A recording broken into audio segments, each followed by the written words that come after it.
What is up, adventurers, and welcome to a brand new ShawnSetGO video. Today we're going to be talking about, I would say, the Mythic Plus experience, but more specifically the tanking experience as well. But if you're on that low 2 to 5 range, if you're making a few alts in your Mythic Plus experience, you may be in the same situation as this post. So before we jump into the video, I want to say thank you to everybody who's been super supportive. The last couple of videos we've been putting in, you guys have been popping off in the views and the like showing support, comments, everything has been super awesome. So I can't thank you enough.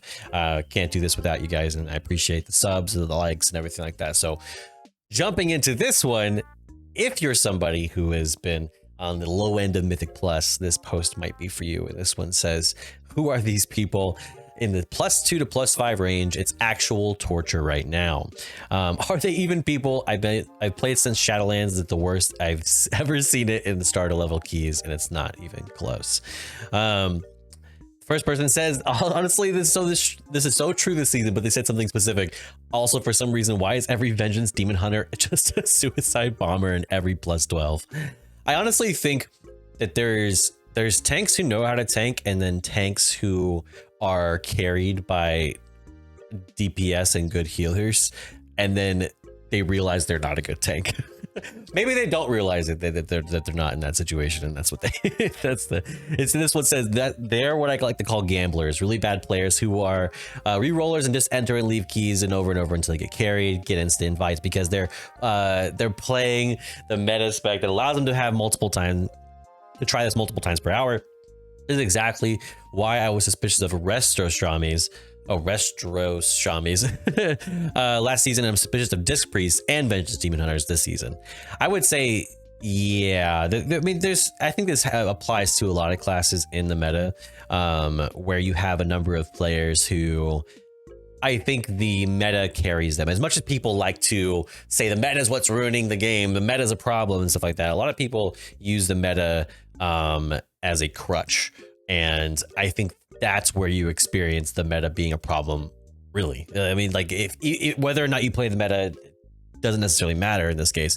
I don't think there's like a bias with it, but I think it's the people who make that meta go, well, your class should be good because you're S tier according to this list, some sort of ridiculous list, right? And some theory crafters list, and then it's like you're not participating or putting in up to par according to so-called list. So the best part is they're all super toxic. Maybe true. That's actually possible. Oh, I clicked the wrong thing. This one says, it generally seems like you have to get to your key to +7 to have a chance at finding people who play with their monitors turned on. Honestly, I think that's not necessarily a like a season 2 War Within exclusive. I think that's every season and every Mythic Plus season, it seems. There's typically a cutoff at a certain point where keys become a lot smoother, but also players seem to know a bit more what they're doing, and it's a definite cutoff. I think this is like a good conversation to have in the add-on like discussion, where it's like, is the add-ons what's causing players to not investigate further? Because you just go whatever string of add-ons you have at that time, and is that enough, you know, type of thing, or is the game doing a good enough job to project those things? Ian Hazakostas even said that we need to do a better job of the game properly telling you, hey, this is going to happen. When they say this or this thing happens, you know this is going to happen. So that maybe that's a problem of like dungeon design and like currently how Mythic Plus is currently designed. But honestly, it does right now feel like at a certain point your keys are going to be populated a majority of the time by players who may not have a weak aura string that, like, hey, here's your weak aura string for all your Mythic Plus and all your alarms and stuff like that. You know, at a certain point, people just don't have those things, or they don't feel like it's necessary, or they're actively against it because they don't feel like going beyond that point. There is a portion of players who do not want to go +7s and beyond, I guess is the typical cutoff that I've seen. I played around the 2 to 7 range this past week, leveling up at alt, and it was really rough. Some depletions, I feel even bad. My tank and upgraded a key after I tank Raktarukri in the first boss room, and then I jumped to a 10 just before the reset, and they said, it'll be easy, and we cleared it in 20 minutes flat. Myth vaults were just so chill comparatively, and so were the people, because they know what's going on and had situational awareness. I think that's majority of the time what goes on.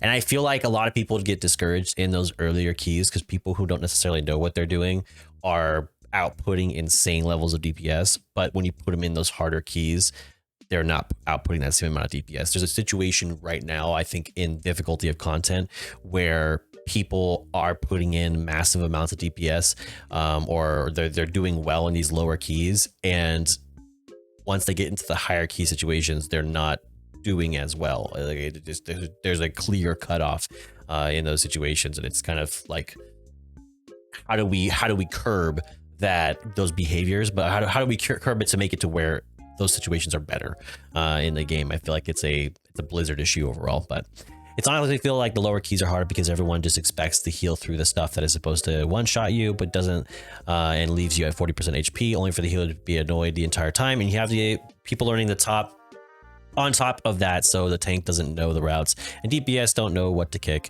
Once you get like 7, it gets a bit better, though people will always autopilot sometimes and cause a wipe at any key level.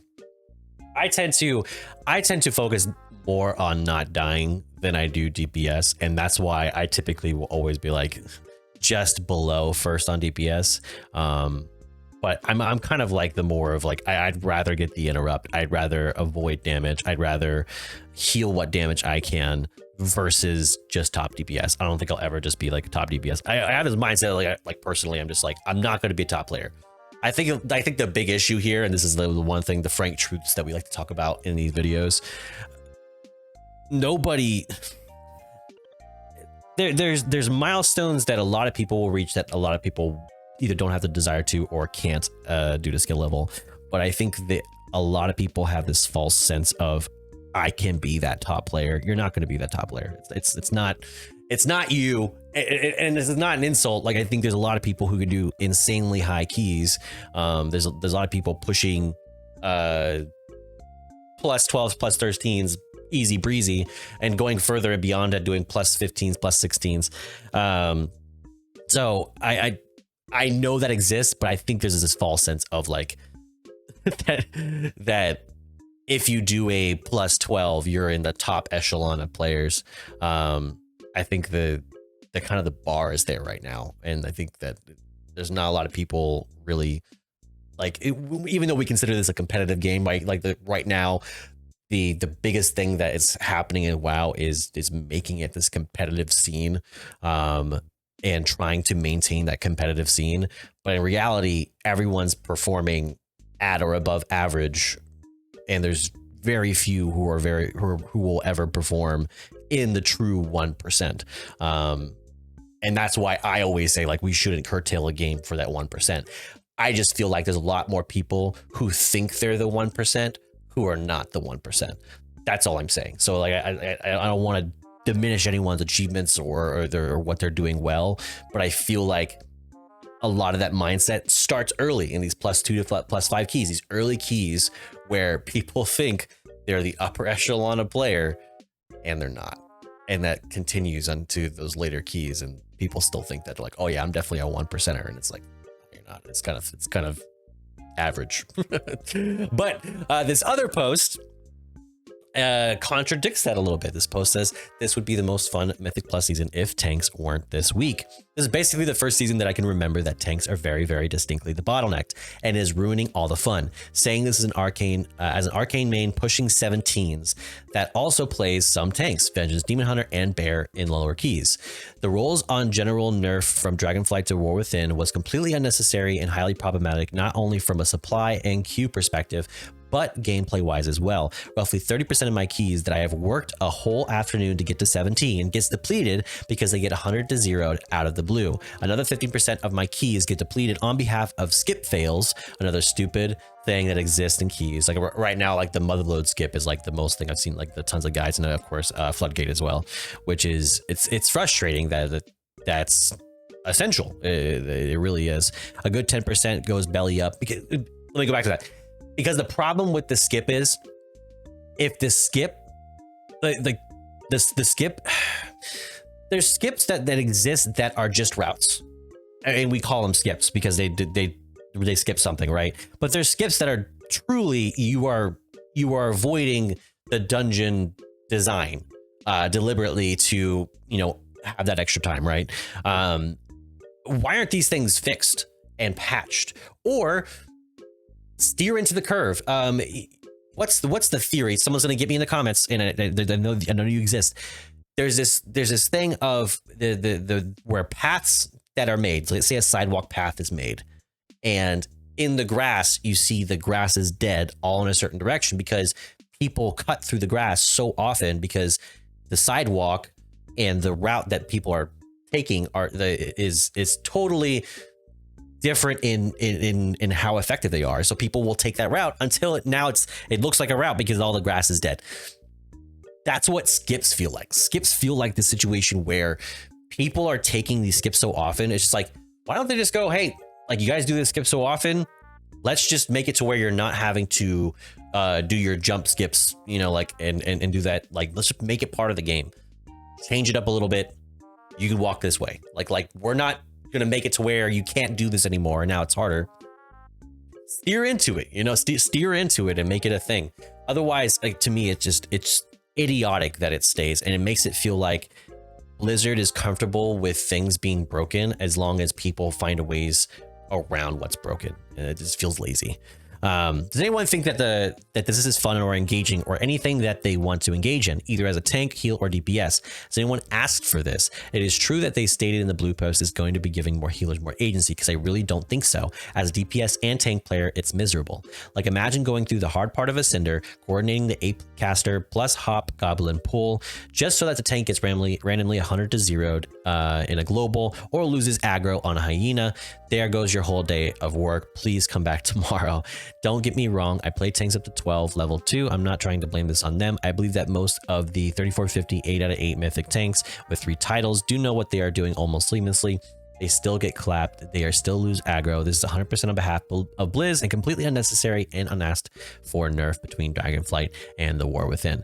I've kind of perused these comments, and a lot say the issue with just outright buffing a tank is that there is this dynamic shift that occurs when you make them more powerful. Basically, the tank doesn't need heals anymore, or if you give tanks damage, then you don't need as many DPS.